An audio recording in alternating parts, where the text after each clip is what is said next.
Hello sa inyong lahat. Welcome naman sa akin channel. Ngayon pala ay ituturo ko sa inyo kung paano mag-reverse ng rotation sa 3-phase electric motor.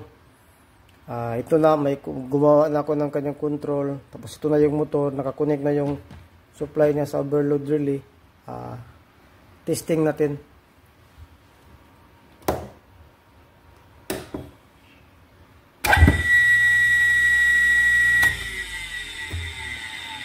Tingnan natin ang ikot ng motor. Nakaharap tayo sa motor, tapos ang ikot niya ay ganun. Bali naka-clockwise.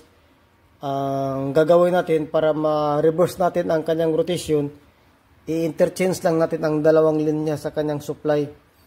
Dahil 3-phase to, i-open natin yung breaker for safety purposes. 3-phase kasi to, line 1, line 2 at saka line 3. Ang gagawin natin ay ibabaliktarin lang natin, i-interchange natin ang kanyang dalawang linya.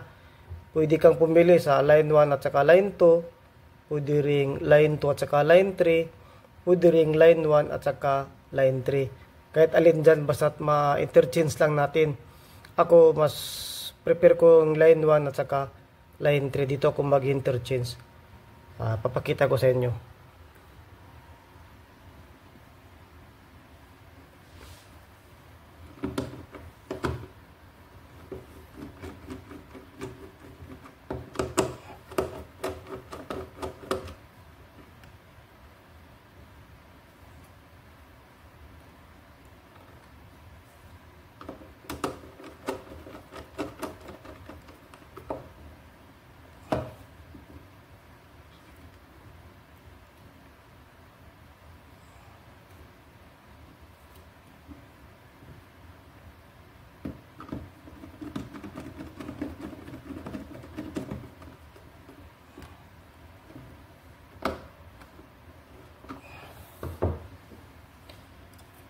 Nabaliktad na pala natin, napagpalit na natin yung line 1 at saka line 3. Kung makikita nyo, yung pula nandito na sa line 3, tapos yung blue nandito na sa line 1. Ngayon, titesting na natin.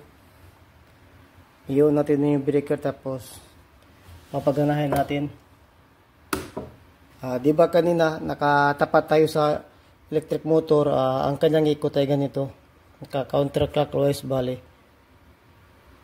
Naka-clockwise. Ngayon, dahil atin ang pinagpalit yung dalawang linya, dapat maka-counterclockwise na to. Ganyan na bali ang ikot niya. Tingnan natin kung nag-reverse ba ang kanyang rotation.